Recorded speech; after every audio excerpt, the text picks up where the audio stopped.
Bonjour à tous, une fois encore je suis ravie de vous retrouver.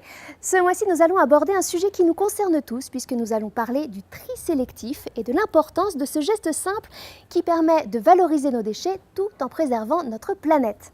Et aujourd'hui nous sommes chez Mylène pour parler avec elle du tri de ces déchets ménagers. Bonjour Mylène. Bonjour Fabienne, bienvenue à la maison. Merci à toi de nous accueillir. Alors déjà pour commencer, est-ce que tu tries tes déchets toi? Oui, je trie mes déchets, mais c'est vrai que je ne sais pas trop si ça sert à quelque chose et ce qu'on fait de mes déchets. Alors c'est vrai qu'il y a pas mal de personnes qui se posent la question. Du coup, je me suis rendue dans un centre de tri, celui de Cita, à Villers-Saint-Paul, dans l'Oise, pour savoir un petit peu ce qui se passait une fois le ramassage des poubelles effectué. Alors, où vont nos déchets? Que deviennent-ils? Je te propose de regarder tout de suite ça en images et on se retrouve après dans ta cuisine.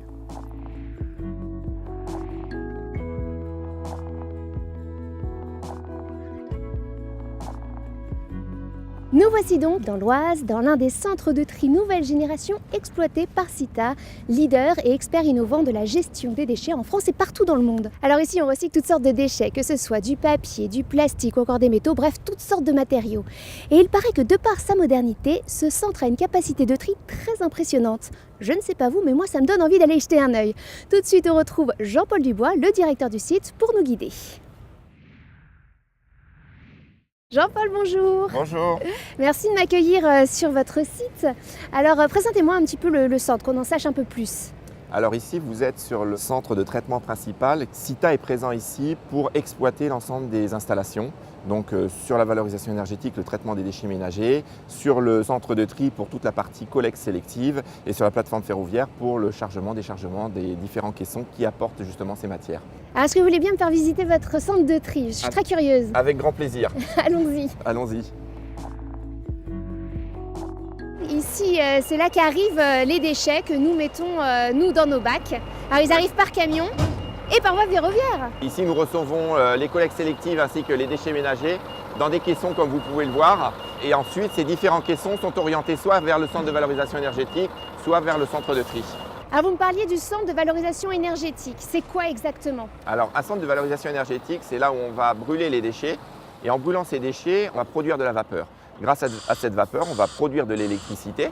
Donc là, c'est une valorisation électrique. Alors ici, on le voit bien, c'est là qu'arrive la collecte sélective. Grâce à l'outil modernisé du centre de tri, il est en capacité de recevoir du monoflux, donc les emballages ainsi que les papiers mélangés. Et après, qu'est-ce qui se passe? Alors après, ça passe en fait sur différentes étapes de tri, mécanique en amont et puis optique en aval, avec au final une cabine de tri et des contrôleurs qualité, trieurs, qui vont vérifier que le travail a bien été fait par les machines.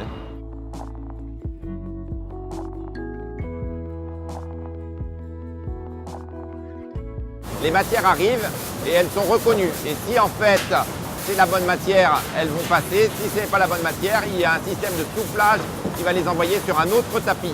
Et quelle est l'étape d'après alors? Elles sont bien triées, elles vont dans des alvéoles de stockage pour être ensuite mises en balle.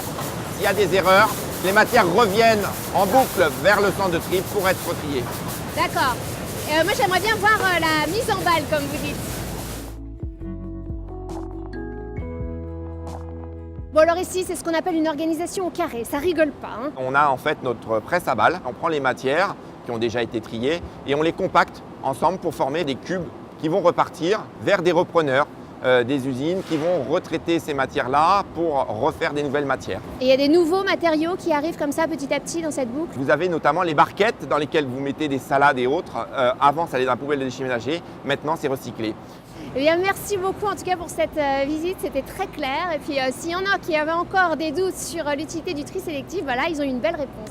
Merci beaucoup Fabienne. Merci à à bientôt. Vous. Au revoir. Au revoir.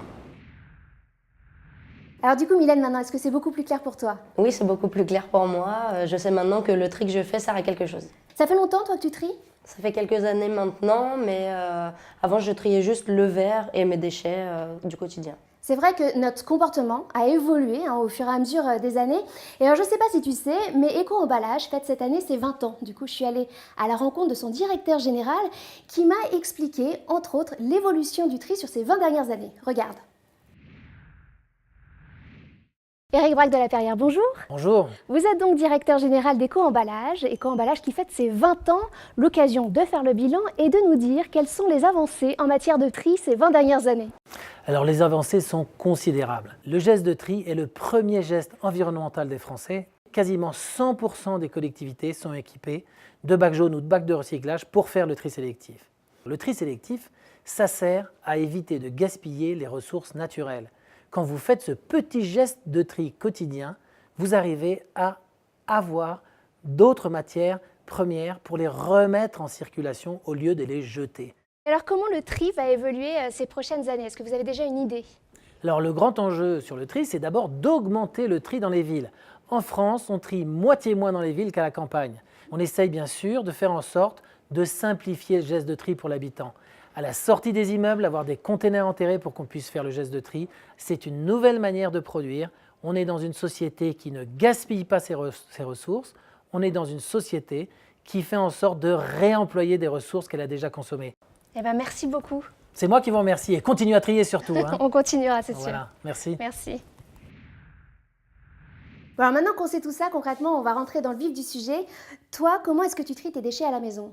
Alors, chez moi, j'ai 2 bacs. Un où je vais avoir le carton, le plastique et le papier. D'accord. Et un où je vais récupérer le verre.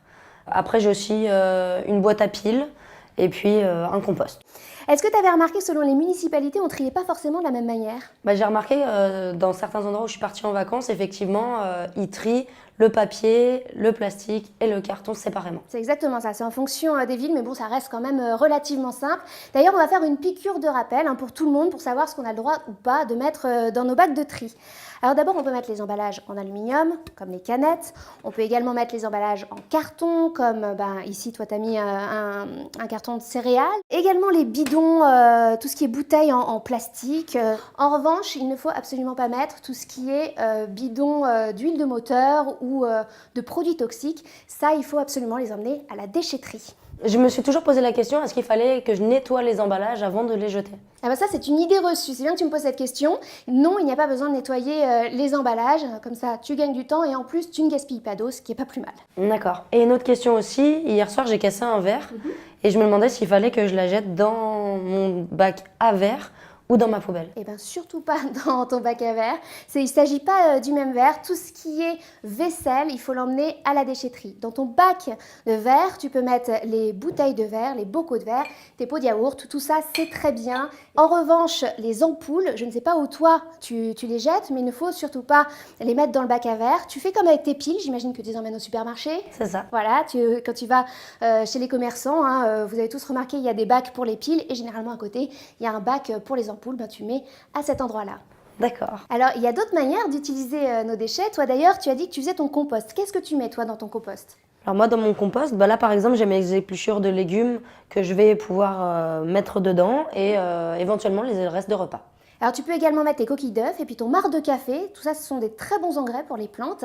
Et autre chose qu'on ne sait pas forcément, c'est qu'on peut également mettre dans son compost les papiers essuie-tout. Ah oui, d'accord, non, je ne le savais pas. Et alors, autre astuce sympa, toi qui as un jardin, ton eau de cuisson sert de désherbant. Donc maintenant, tu la conserves et tu la mets sur tes mauvaises herbes. D'accord. Merci beaucoup en tout cas de nous avoir reçus. Et puis continue comme ça, tu es une très très bonne élève en matière de tri. Merci pour les infos. Vous l'aurez compris, le tri est essentiel et doit absolument être adopté par tous pour valoriser au mieux nos déchets, leur donner une seconde vie et puis également pour préserver notre planète. Voilà, c'est la fin de cette édition. Merci beaucoup de l'avoir suivi. On se retrouve dès le mois prochain pour un prochain mag. Ciao!